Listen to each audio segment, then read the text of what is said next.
Ferdinand Marcos, Augusto Pinochet, Wojciech Jaruzelski, Slobodan Milosevic, P.W. Botha. Powerful, ruthless strong men with one thing in common. Their power was destroyed by nonviolent civil resistance. How were such powerful rulers defeated? It happens when people join together to resist the power of repression. In the Philippines, they called it people power. Usually it's called civil resistance. It's a nonviolent weapon for ordinary people to use against repressive rulers. Civil resistance requires large numbers of people, but it's not only about numbers. The difficulty with nonviolent efforts is that they don't recognize the necessity of fierce discipline and training, and strategizing, and planning, and recruiting, and doing the kinds of things that you to have a movement. That can't happen spontaneously. It has to be done systematically. How does it begin? When conditions become intolerable, people organize. Union leaders sometimes take the first step, or human rights groups, or religious organizations, or all of them working together. The main thing in the struggle is to get attention. To struggle in a corner where nobody pays attention to you is a wasteless effort, a useless effort. You've got, if you struggle, to attract as much attention as you can to your cause. At the start, the big problems are apathy and fear, and the perception that an adversary is invincible. In Chile, it took 10 years for the pro-democracy opposition to overcome these obstacles.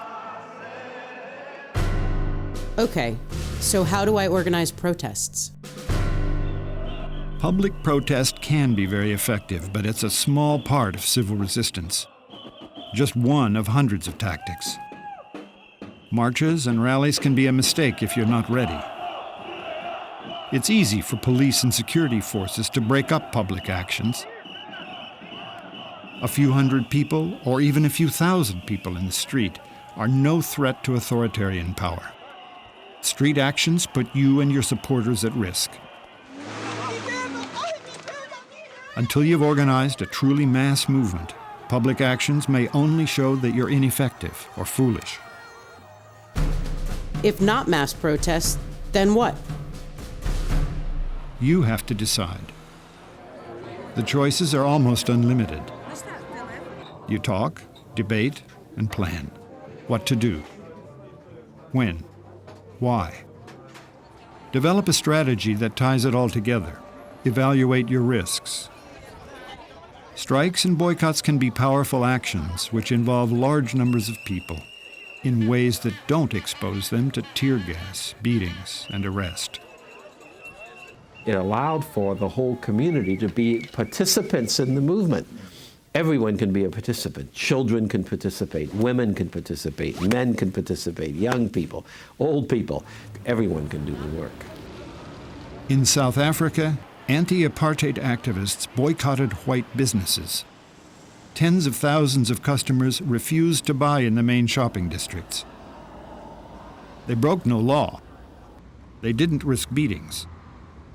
But when they withdrew their purchasing power, the white business owners paid attention to their grievances, and the businessmen became their allies in demanding change.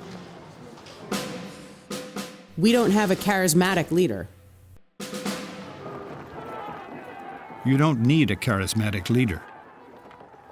Only a few civil resistance movements have had leaders like Gandhi or Martin Luther King. There was no such leader in Chile or Serbia or dozens of similar nonviolent success stories. If a movement is too closely identified with a single well-known leader, and that prominent leader is arrested, the movement may be paralyzed.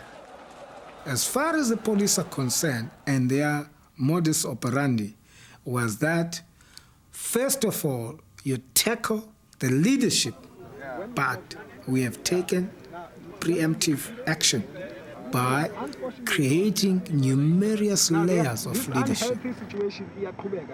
When leaders are dispersed throughout a movement, their names often unknown, it's impossible to arrest them all. The movement continues even when top leaders are removed.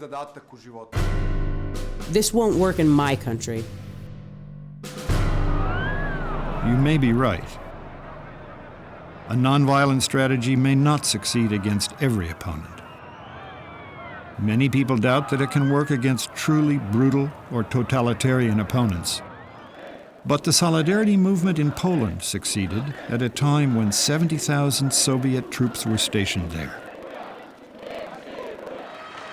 Pinochet's military junta was defeated.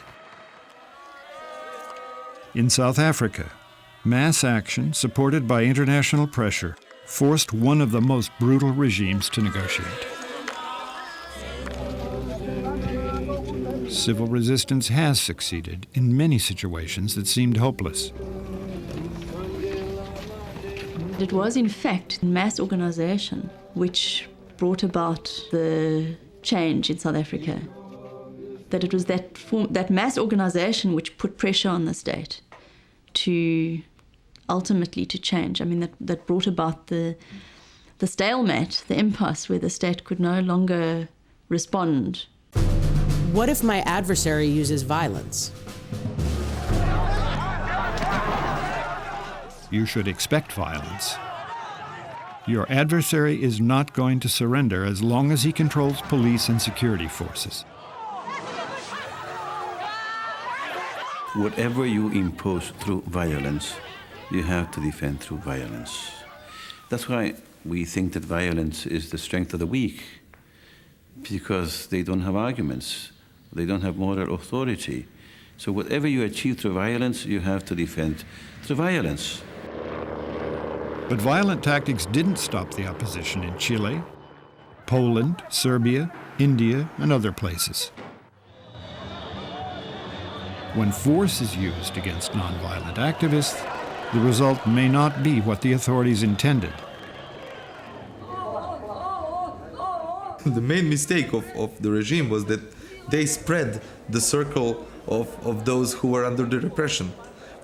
That's why this repression was counterproductive, because it is like the third Newton law of action and reaction.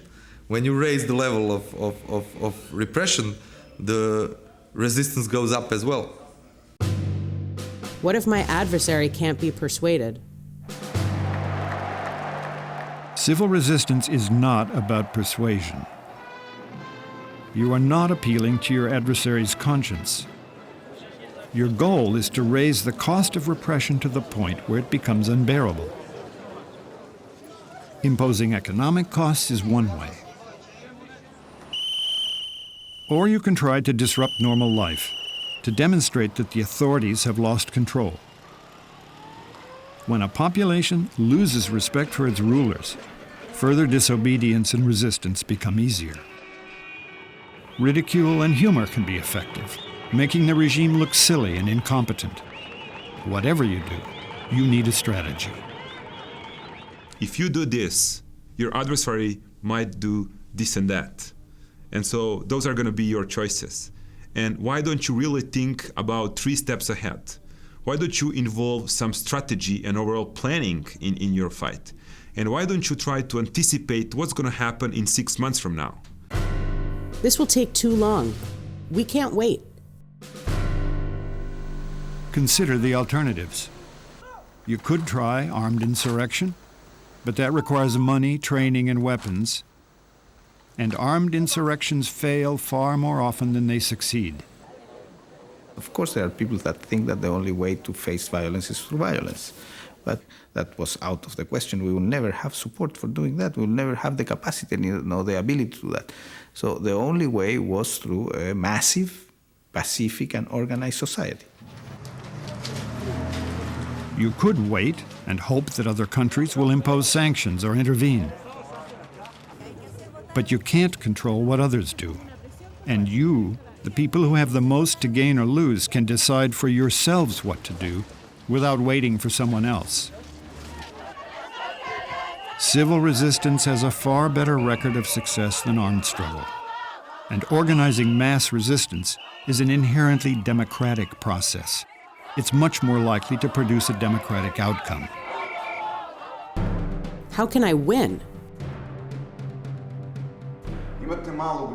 Every situation is different, but start with the essentials. You can't win without unity, planning, and nonviolent discipline. Remember the most basic principle. No ruler can rule if people refuse to obey, to go to work, to pay their taxes, to do what's expected. When security forces refuse to obey orders, and their loyalty can be surprisingly weak, no authoritarian can hold power for long. If enough people disobey and disrupt, power shifts, military and police loyalties crack, and change becomes possible. Your goal is to create cracks and then exploit them. How can I learn more? There's a lot to learn. Start with the resources on this website, which has links to others, and many articles, books, and films available in several languages.